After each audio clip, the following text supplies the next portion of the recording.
Magnificent Seven, action des GAFAM, l'IA, l'intelligence artificielle, est-elle une menace à terme, une menace systémique ou non? Alors que les investissements en intelligence artificielle, les fameux CAPEX IA, dépassent largement le chiffre d'affaires IA, alors que les CAPEX IA créent aussi des OPEX IA, c'est-à-dire des charges courantes d'entretien, d'électricité, de serveurs, etc. Alors, chers amis, regardez le tableau qui s'affiche sous vos yeux. Émission spéciale IA. On entend tout, j'ai tout lu. L'IA est un risque, les investissements sont colossaux, il n'y a pas de chiffre d'affaires, tout ça est du Ponzi, tout va s'effondrer. Moi j'ai repris toutes les datas. Nous allons reprendre le cas particulier c'est simple, des 7 actions des Magnificent Seven. Et vous allez voir que non, il n'y a pas de menace systémique. Ce sont des machines à cash. Oui, les investissements IA sont colossaux, mais vous allez voir que certains font déjà un chiffre d'affaires IA pas si petit que ça. D'autre part, tout est financé par les profits. Alors, chiffre d'affaires, résultats opérationnels, résultats nets, CAPEX IA, investissement massif dans l'IA, free cash flow, c'est ce qui reste à la fin. Partout, les free cash flows sont positifs. Bon, les amis, on va faire dans cette vidéo beaucoup de choses. On va faire un peu de comptabilité. Non, rassurez-vous, c'est intéressant. Ça va vous permettre vraiment de comprendre en quoi ces investissements IA sont-ils excessifs ou pas excessifs. Et puis finalement, parmi ces Magnificent Seven, il y a des opportunités. Certaines sont décotées par rapport à d'autres. Pure player IA, pas pure player IA. Risque de cannibalisation du chiffre d'affaires. Tenez, par exemple, Google, Alphabet, Google. Si l'IA expose que tout le monde utilise l'IA et que plus personne passe par le moteur de recherche Google, c'est se tirer une balle dans le pied. Où se situe ce risque de cannibalisation? Est-il réel? Et ça dépend encore des Magnificent Seven. Donc là, je reprends tout. Je vais aussi vous parler du secteur des logiciels. Faut-il revenir à l'achat sur l'action Adobe? Et de manière générale, sur le secteur des logiciels. Bon, Microsoft est-elle une opportunité? Microsoft qui revient proche d'un support, qui est moins cher que les autres, qui a un lien très fort, en tout cas beaucoup plus que les autres, avec ChatGPT. Bon, qui a une situation de monopole, c'est 80% de part de marché. Bon, donc émission spéciale IA, je vous donne le plan. C'est une vidéo qui va être chargée, notamment en certains concepts. Je vais essayer de bien tout expliquer, qu'on comprenne en fait. Non, parce que si vous voulez, il suffit pas de dire les investissements dans l'IA sont massifs et le chiffre d'affaires IA est tout petit. Ça suffit pas, ça, pour condamner un secteur, pour condamner une action, pour qualifier un risque de systémique. Vous allez voir qu'il ne l'est pas. Il ne l'est pas. Alors, bien sûr, les Magnificent Seven, les actions des GAFAM, Apple, Google, Facebook, etc., Nvidia, Tesla, ne sont pas logées à la même enseigne. Donc, nous allons regarder les cas particuliers. On va aussi passer en revue leur graphique. Enfin, on fait plein de choses. Donc, c'est parti, je vous donne le plan. Première partie, investissement IA, les CAPEX explosent. Oui, les investissements IA passent dans la catégorie des CAPEX. Ce sont les investissements en capital après le résultat net. Vous avez financé vos charges opérationnelles, vos salaires, etc. Mettez-vous à la place d'un patron de GAFAM. Oui, les CAPEX explosent. Donc déjà, on resitue ces fameux investissements IA. Où se situent-ils dans le bilan comptable? Où est-ce qu'ils sont? Est-ce que ça menace le chiffre d'affaires? Est-ce que ça menace les profits? Est-ce que ça menace ce qui reste à la fin, ce qu'on appelle le free cash flow? Ça menace quoi? Oui, il faut poser les choses. Si vous ne savez pas, dans la chaîne comptable, la chaîne des états financiers, situer les investissements IA, vous ne connaissez pas le sujet. Donc on commence par ça. Nous allons commencer par ça. Ensuite, deuxième partie, les 3 facettes du risque IA. Parce que oui, bien sûr qu'il y a un risque. Bien sûr qu'il y a un risque. Donc, il y a 3 facettes selon moi. Alors, il y en a d'autres. Mais j'estime que ce sont les 3 plus importantes. Et je vais donc vous les décrire. Troisième partie, et là, le tableau que je vous ai affiché tout à l'heure en introduction, on le reprend en détail. Je regarde le cas particulier des 7 actions des Magnificent Seven. Lesquelles sont vraiment menacées, lesquelles le sont moyennement, lesquelles ne le sont pas du tout. Où en sont-elles toutes en termes d'investissement IA, CAPEX IA? Où en sont-elles toutes en termes de chiffre d'affaires IA? Et puis il y a aussi le chiffre d'affaires non IA, global. Amazon. Pensez que les Américains qui font leurs courses dans les magasins Amazon, que l'IA cannibalise quelque chose? Rien du tout, ça ne change rien. Mais Tesla n'est pas Amazon. Microsoft n'est pas Amazon. Google n'est pas Amazon. Bon. C'est pour ça, il ne faut pas généraliser. Donc là, on prendra tout en détail. Quatrième partie, Faut-il revenir à l'achat sur le secteur des logiciels qui, lui, a subi l'arbitrage favorable à l'IA, défavorable aux logiciels? Vous avez des boîtes comme l'américain Adobe, moins 60% en quelques mois, qui est à nouveau extrêmement pas cher. Je prends le top 10 des actions du secteur des logiciels aux États-Unis, voir si ça devient intéressant. Est-ce que les capitaux vont revenir vers les logiciels en défaveur de l'IA? Bon, est-ce qu'Adobe va pouvoir surfer sur la vague IA pour justement se rebooster, sachant qu'Adobe, c'est encore une machine à cash, et qui est maintenant vraiment pas chère en termes de PE. Et d'un point de vue technique, il y a un support qui est pas loin. On est revenu au niveau de prix de la crise sanitaire de 2020, le choc boursier de mars 2020. Bon. Donc voilà, et ensuite, dernière partie, on fera un gros point technique S&P 500, du coup les actions des Mac 7, et l'indice sectoriel de la tech, émission spéciale IA, risque systémique ou pas.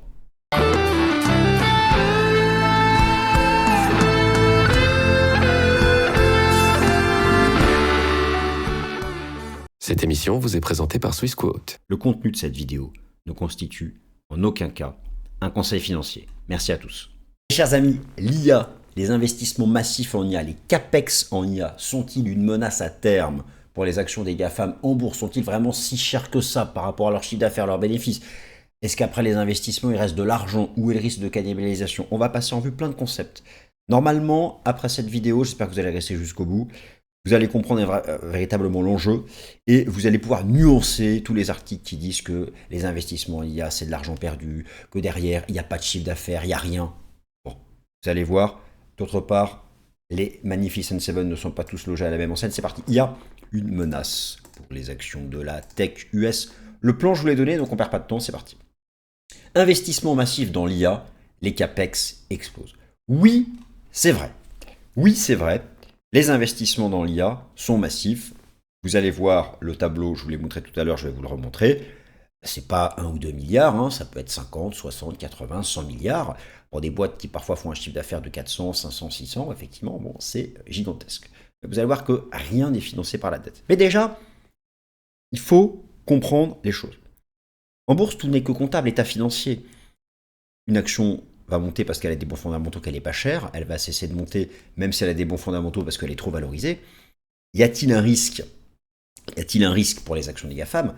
La question est de savoir est-ce que ces investissements massifs dans l'IA menacent la trésorerie des boîtes? Est-ce que derrière, elles n'auront plus d'argent, vont-elles devoir faire de la dette? Y a-t-il vraiment du chiffre d'affaires? Est-ce que ça plombe leurs profits? Bon, où est-ce que c'est? Posez-vous la question.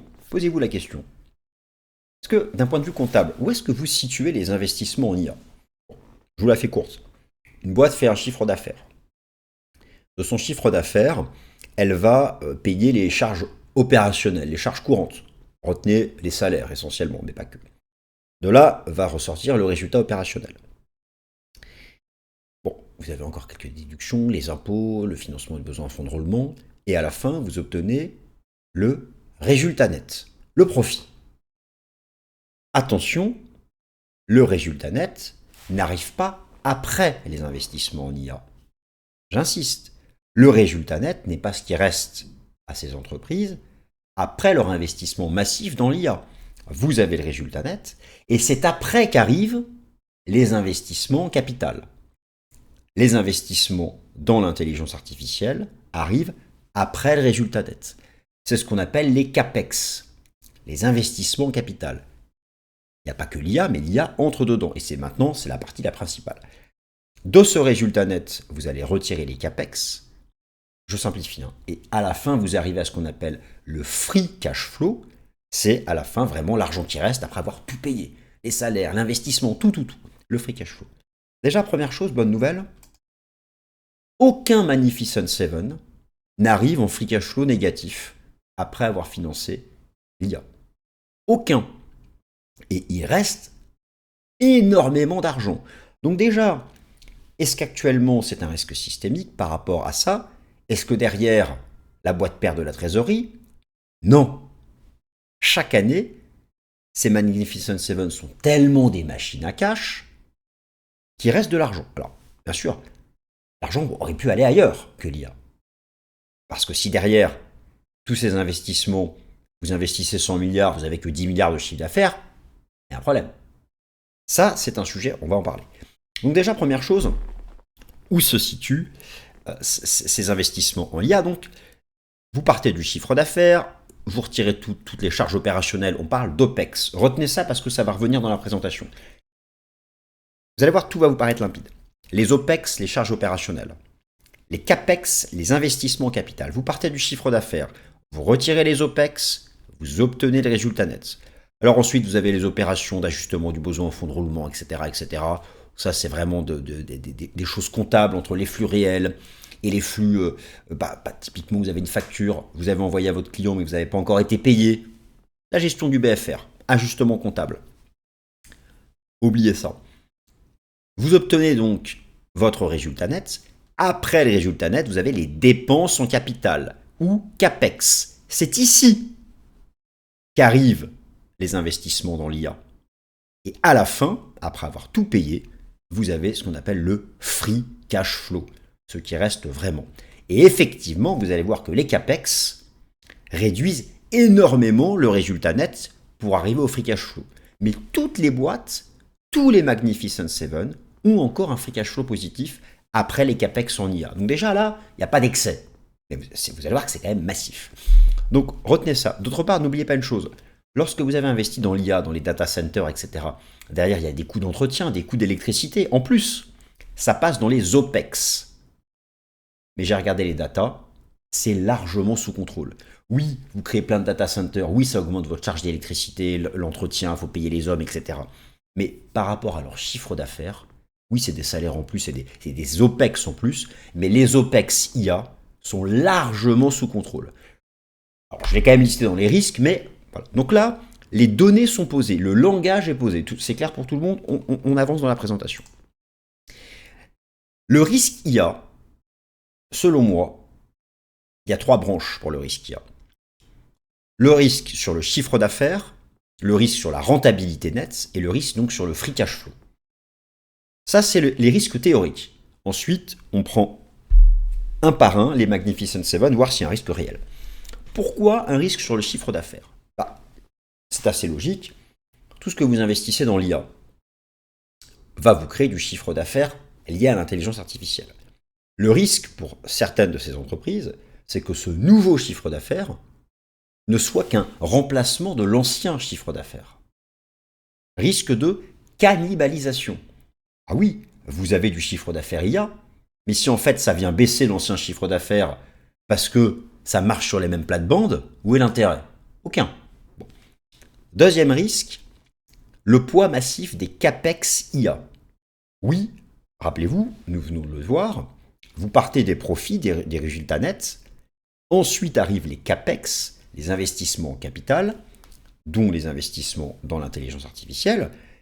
Et si ces CAPEX sont monstrueux, hors de contrôle, et qu'à la fin vous avez un free cash flow négatif, année après année, ça peut finir par poser des problèmes. La trésorerie s'érode, et là, l'analyste financier lambda, il reprend tous les états financiers de l'entreprise, free cash flow négatif, boîte trop valorisée, trop chère par rapport à ça, boum, on vend le titre, et là, risque de chute, forcément. Vous allez voir que pour le moment, tous les free cash flow restent positifs. Et troisième risque, mais qui est pour moi moins important, le risque OPEX IA.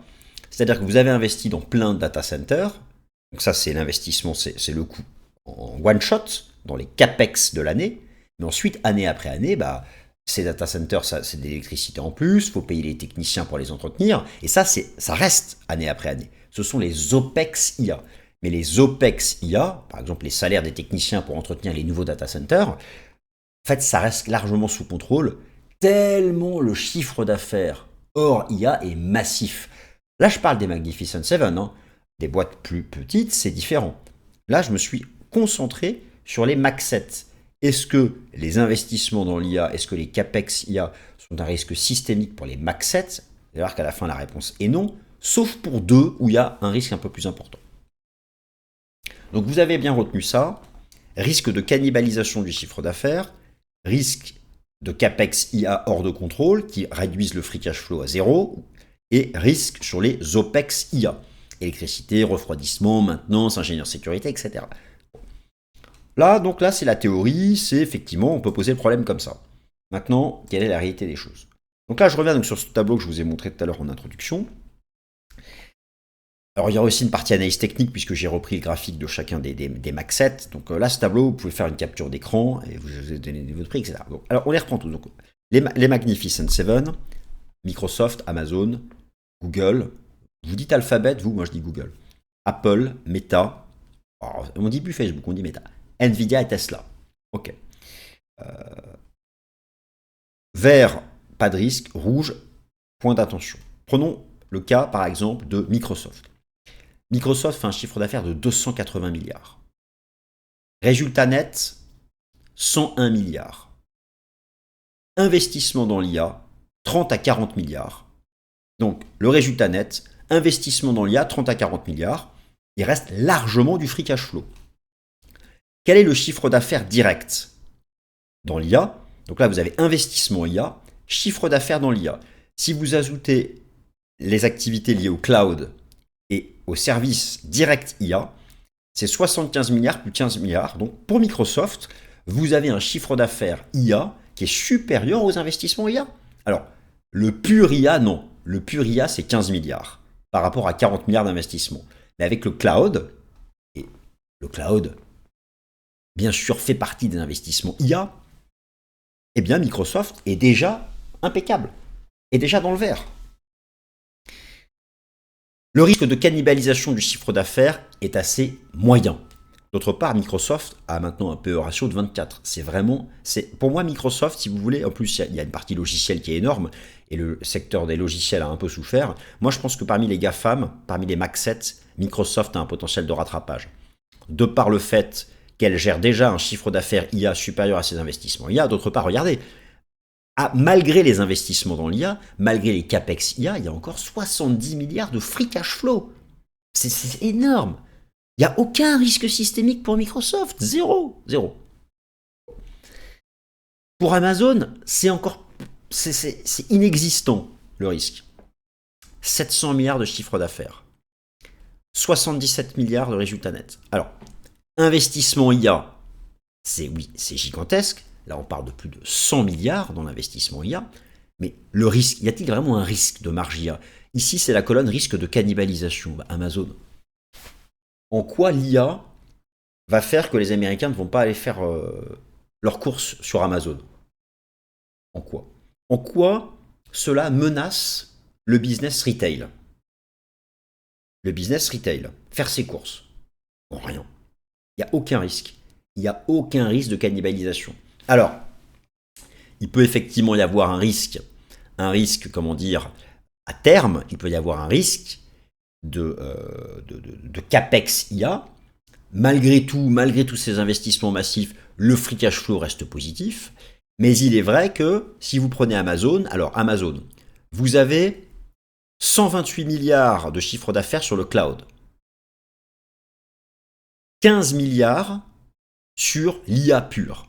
Donc effectivement, 15 milliards sur l'IA pure, ça peut paraître léger par rapport à 118 milliards, mais encore une fois, n'oubliez pas toujours de rassembler les activités IA et cloud.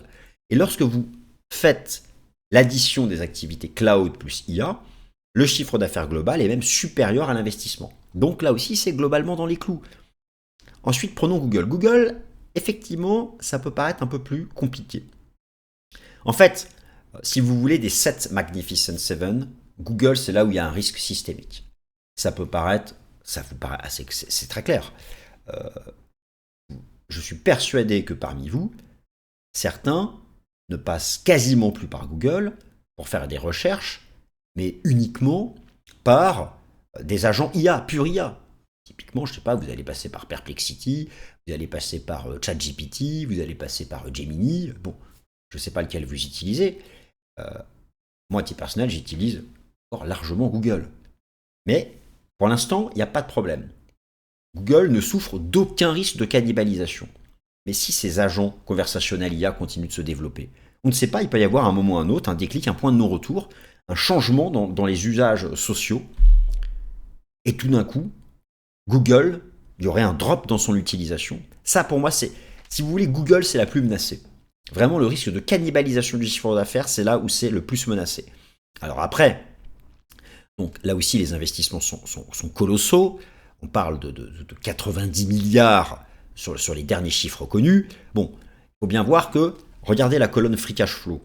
Les 7 Magnificent Seven, ce sont les derniers résultats connus, soit l'année complète, soit annualisé, mais on n'a pas encore tous les chiffres. Malgré, certains n'ont pas encore publié le résultat du Q4, malgré les investissements IA, les free cash flow sont positifs partout. Donc déjà, aucun Max 7 ne va dans la zone rouge. Là, on pourrait se poser la question, ils abusent. Mais là, malgré les capex IA massifs, ils sont tous en free cash flow positif. Alors l'argent aurait pu aller ailleurs, mais en tout cas, pour l'instant, tout est financé par. Donc ça, déjà, ça réduit le risque. Mais effectivement, pour Google, on peut se poser la question. Alors attention, regardez le chiffre d'affaires de Google en IA, 70 milliards en cloud, 12 milliards en IA pure. On n'est pas si loin des investissements. Donc vous voyez, même l'argumentaire de ceux qui disent les investissements en IA sont massifs, c'est 20 fois le chiffre d'affaires IA. C'est faux. Alors, c'est peut-être vrai pour des boîtes plus petites, mais pour les Magnificent Seven, on peut dire qu'actuellement, le CA-IA est à peu près égal à un investissement IA, ou un peu en dessous. Et vous voyez qu'il n'y a pas un décalage incroyable. Alors Apple, le risque est très faible parce que c'est pas un pure player, c'est pas un pure player IA. Il y a très peu de monétisation directe. Les investissements dans l'IA sont très réduits. On a 3 à 5 milliards d'investissements dans l'IA. Apple, c'est une machine à cash. Ce n'est pas lié à l'IA. Des free cash flow pas loin des 100 milliards. Bon, Apple n'est pas en danger. Meta, pareil, il n'y a aucun risque. Il n'y a pas de chiffre d'affaires direct lié à l'IA. Par contre, c'est bien sûr l'IA publicitaire, ça vient booster l'existant. Ça vient booster l'existant, mais on ne peut pas distinguer le chiffre d'affaires IA du chiffre d'affaires non IA. Il y a 70 milliards de capex IA. Malgré les investissements colossaux de Meta dans l'IA, il y a toujours du free cash flow positif. Là, ça vient directement booster le chiffre d'affaires.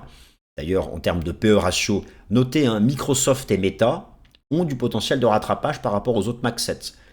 Ont du potentiel de rattrapage pour une quasi-absence de risque systémique. Nvidia, il n'y a aucun risque systémique, puisque c'est de l'hardware, 100% de l'hardware, 100% lié à l'IA. Tous les investissements, sont dans les matériels liés à l'IA, pour faire fonctionner l'IA, les puces, etc. Là, si vous voulez, il n'y a pas de capex spécifique IA. Et après tous ces capex, Nvidia fait encore 60 milliards de free cash flow. C'est pour ça que c'est la plus chère. C'est une des plus belles tendances. Apple et Nvidia sont tout en haut parce qu'il n'y a pas de risque systémique. Alors Tesla, on peut se dire qu'est-ce que c'est que ce PE incroyable. Tesla, c'est vraiment un pari sur l'avenir. Tesla, elle se paye aussi cher. Alors déjà, Tesla, c'est plus petit, ils investissent moins dans l'IA, mais derrière, voilà, le potentiel des robotaxis, l'IA autonome, tout ça. On se projette sur 5, 10, 15, 20 ans, le marché paye ça. Le marché paye l'explosion du chiffre d'affaires IA, l'explosion de toute cette IA qui va aller dans les voitures, les robotaxis, tout ce que propose Tesla.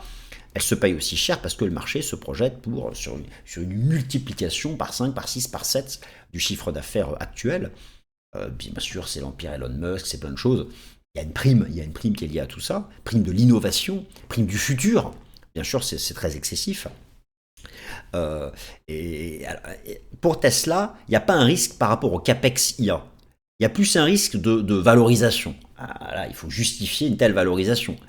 Autant Nvidia on comprend, autant voilà. Donc, vous voyez qu'au final, si vous reprenez toutes les datas, que ce soit le risque chiffre d'affaires IA, le risque capex IA, le risque free cash flow, ou le risque cannibalisation du chiffre d'affaires, ou même le risque valorisation, c'est pas évident là de voir du risque systémique. Alors, Tesla, si bien sûr tout ce que propose Tesla est un échec à horizon 5-10 ans, oui, ça va dropper. Et vraiment, là où il y a un risque de cannibalisation d'activité, c'est Google. C'est Google.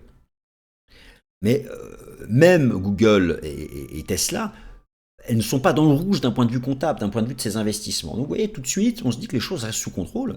Et quand on dit que les valeurs de la tech sont chères, vous prenez le PE ratio, oui, ce sont des PE élevés, mais qui s'appuient sur des chiffres d'affaires incroyables, qui s'appuient sur des résultats nets incroyables, qui s'appuient sur du free cash flow, des machines à cash. C'est plus important que le PIB de nombreux pays, tout ce que ces boîtes arrivent à générer à la fin de l'année, malgré les capex IA massifs. Bon. Moi, je vous dis, zioter Microsoft et Meta, et notamment Microsoft pour un potentiel de rattrapage. Euh, D'un point de vue technique, elles sont tout haussières. Alors bien sûr, il peut y avoir des corrections à court terme. Là, je vous ai donné la situation technique moyen-long terme. Microsoft haussière tant qu'elle est au-dessus du support à 350 $. Amazon haussière tant qu'elle est au-dessus du support à 190 $. Alors attention, Google, c'est vraiment surachat massif. Pour moi, Google, c'est là où il y a quand même un risque de retracement. Elle est chère. Surachat massif, c'est là où on peut identifier un risque systémique de cannibalisation du chiffre d'affaires IA sur l'ancien chiffre d'affaires, sur le chiffre d'affaires non IA. Donc voilà. Apple aussi au-dessus de 250 $, Meta aussi au-dessus de 580, Nvidia aussi au-dessus de 150 et Tesla aussi au-dessus de 380 $. Bon. Donc déjà là, je ne sais pas que ça vous permet de reposer les choses. Donc finalement, l'IA est un risque systémique si elle remplace en usage le chiffre d'affaires non IA. On voit que c'est une réalité essentiellement pour Google, un peu pour Microsoft, mais pour les autres, c'est marginal. L'impact sur les OPEX sera marginal par rapport au montant de chiffre d'affaires réalisé. Et en termes de free cash flow, oui, ça diminue les free cash flow, mais il reste encore maintenant partout positif. Ça montre à quel point ce sont des machines à cash. Et c'est pour ça que dès qu'elles corrigent de 10-15%, le marché les achète. Dès que vous avez des max sets, le secteur de la tech qui fait des retracements de 15-20%, le marché va acheter. Alors maintenant, on va parler du secteur des logiciels. Faut-il revenir à l'achat sur l'action Adobe? Alors déjà, pourquoi se poser la question sur l'action Adobe? Pourquoi se poser la question sur l'action Adobe? Pour ça. Voilà. Moins 60%. Ah, c'est quand même rare, on est dans la tech US. Moins 60% sur l'action Adobe. Pourquoi? C'est un pure player logiciel. C'est pas c'est pas un player IA, c'est un pure player logiciel. L'IA nuit au pure player logiciel, sauf que là, Adobe commence à avoir trouvé le filon pour utiliser l'IA pour rebooster son activité. La valeur a perdu 60%. Là, regardez, c'était le choc boursier de la crise sanitaire. On revient sur des niveaux de support de la crise sanitaire. Pour moi, entre 200 $ et 250 $, ça pourrait rentrer en DCA. En momentum, le LMACD, le RSI, on revient vraiment sur des zones basses de 10, 15, 20 ans. De 10, 15, 20 ans. Donc déjà, d'un point de vue technique, il y a cet élément-là. Je pense que les logiciels ont trop souffert parce que les capitaux sont allés vers l'IA. Et là, je vous mets le classement, le top 10 des stars, des acteurs des logiciels aux États-Unis en termes de PE ratio. Adobe est tombé à 16, elle est tout en bas. Elle est tout en bas, même Microsoft est à 25. Microsoft, donc déjà, uniquement en comparant, uniquement en restant dans le cadre du secteur des logiciels, Adobe est nettement moins cher que Microsoft. Simplement revenir s'aligner ou se rapprocher de Microsoft, ça peut présenter une opportunité de rebond. Moins 60%, et Adobe, attention, moins 60% en bourse, c'est une machine à cash, hein, pareil. Du chiffre d'affaires, du résultat net, du free cash flow. Je dis pas qu'il faut y aller maintenant. Il faut d'abord que ça stabilise, que ça construise une base d'accumulation. Mais la zone là des 200 $, il va falloir commencer à la surveiller. Ça me rappelle aussi le tableau que je vous ai montré un instant avant, où je vous ai montré que Microsoft était moins cher que les autres Mac 7. Et je pense que là aussi, dès que Microsoft, il y a un potentiel de rattrapage. Alors que Apple, par contre, je pense qu'Apple, à un moment ou à un autre, ça va se manger une correction, parce que c'est vraiment aller trop haut. C'est en surachat massif. Elle est chère. Bon. Voilà. Donc, mettez sur haute surveillance l'action Adobe. Il peut y avoir donc quelque chose à faire. L'idée d'abord, bon, il ne faut pas se précipiter sur Adobe, hein, mais déjà, voilà, voir si le marché va être capable de se stabiliser par ici, qui est vraiment une zone de point bas. Et si voilà, ça commence à stabiliser, là les premières divergences arrivent, et là, donc, je vous dis, je commence à la mettre sous très haute surveillance, cette action Adobe. Donc voilà, donc là maintenant c'est le forward PE, donc le forward PE, donc là on voit que c'est encore plus intéressant en termes, donc pas le PE TTM, mais le prix par rapport aux bénéfices futurs, ça montre que Adobe a encore une machine à cash. Le forward PE est tombé à 12 sur Adobe, là on est dans les pure players logiciels, je me dis là quand même, il peut y avoir un truc intéressant à faire. Alors, analyse technique du S&P 500 du secteur de la tech avec des Max 7. Donc, je refais le tour d'horizon habituel.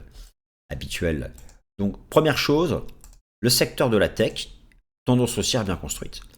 Le RSI même est revenu à 50. Ça, c'est en gros les Max 7 créent la tendance de cet indice sectoriel. Donc là, on fait une espèce de consolidation latérale, mais je veux dire, tant qu'on est au-dessus des 4800 points, au-dessus du Kumo Weekly, c'est bullish. Là, vous voyez, vous avez le cours de clôture qui est la lagging span. Vous voyez bien que c'est une espèce de consolidation à plat. Le marché peut faire ça, puis tôt ou tard, la tendance peut se relancer. De manière générale, même si on revient ici, c'est si on passait en dessous de ça. Si on cassait le Kumo et le support des 4800, il y aurait un risque. Mais au-dessus de ça, c'est bullish. Et les corrections par ici, ça s'achète sur le secteur de la tech. Qui d'ailleurs semble là vouloir réagir positivement sur sa moyenne mobile à 200 jours. Pour ce qui est de l'indice S&P 500, je fais le perroquet depuis des mois parce que rien ne change. C'est pour ça que je me suis dit qu'il fallait passer sur des choses plus intéressantes. Mais voilà, le Kumo Weekly, le Kumo Daily, au-dessus bullish, on casse correction. Au-dessus bullish, on casse correction, c'était la chute de la guerre commerciale. Au-dessus bullish, regardez, on a rebondi dessus. Donc on est au-dessus, c'est bullish. On casse. Si jamais ça casse, on revient à 6500 points. Et là, ça va stabiliser sur la moyenne mobile à 200 jours. Donc voilà, là, ça peut latéraliser comme ça un certain temps. Et la moyenne mobile remonter. Ou au contraire, on peut y revenir et repartir. Je crois de moins en moins, sauf choc exceptionnel, mauvaise nouvelle, géopolitique ou des mauvais résultats, au retour à 6200 points. Ça reste possible. Ce n'est que 10% de correction. Mais pour revenir là, il faudrait un événement de type les tarifs douaniers, des choses comme ça, la géopolitique, il y a plein de facteurs. La Fed, l'inflation, l'emploi, bon. Voilà. Mais c'est vrai que pour l'instant, le marché semble soit dans l'hypothèse de se faire cette dérive latérale ou de revenir retest ce niveau. Mais là, si le S&P 500 vient retester la moyenne mobile à 200 jours, c'est l'opportunité pour acheter des valeurs des Max 7. Donc voilà, donc pour l'aspect technique des Magnificent Seven, je vous ai donné les supports, les supports tout à l'heure, et je suis en fait allé tous les supports que je vous ai donnés tout à l'heure sur les Max 7 dans le tableau. Ce sont les supports au-dessus duquel la tendance de fond reste haussière. Je suis allé les chercher en utilisant donc les graphiques de moyen long terme, les graphiques donc en données mensuelles et en données hebdomadaires. Donc je vais vous remettre ce tableau que j'ai mis quelque part. Où est-ce que je l'ai mis le tableau? Je l'ai donné tout à l'heure. Et hop, je vais le faire réapparaître. Donc Microsoft haussier au-dessus du support à $350. Amazon haussier au-dessus du support à $190. Alors Google, attention effectivement. Attention au surachat massif pour Google. Alphabet Google, voilà. Là vraiment, Google, attention. C'est haussier, mais attendez. Tôt ou tard, on va revenir à la Kijun. Regardez, l'écart à la moyenne mobile à 200 jours. C'est là, par rapport à son surachat, attention à Google. C'est celle qui peut, mais si elle revient ici, ça s'achète. Mais il y a vraiment un écart au support important. C'est le contraire de Microsoft. Microsoft, elle, pour moi, là, cette zone des $350, 380, ça, c'est une zone qui se paye. Et notamment les $350. Le RSI est revenu tout en bas en weekly. Microsoft, en plus, je vous l'ai montré, elle était moins chère en termes de PE dans les Max 7. Là, vous avez, sur ces $350, une zone d'entrée intéressante sur Microsoft. Et bon, je vous ai donné toutes les informations dans le tableau, dans la première partie de la vidéo, donc vous pouvez tout reprendre ça tranquillement, à tête reposée. Voilà, chers amis, j'espère que cette vidéo spéciale sur l'IA vous a plu. Alors, d'après vous, est-ce que les CAPEX en IA représentent un risque systémique pour les Max 7, le secteur de la tech et donc, in fine, pour le S&P 500? Merci à toutes et à tous de votre attention. Ce contenu est informatif et éducatif destiné aux personnes connaissant les marchés financiers. Il ne constitue pas un conseil en investissement, juridique ou fiscal. Le trading et l'investissement comportent des risques, notamment la perte de capital. Les CFD et actifs numériques sont volatiles et ne conviennent pas à tous. Swissquote décline toute responsabilité quant à l'exactitude du contenu ou aux pertes liées à son usage. Produits et services disponibles selon la législation en vigueur.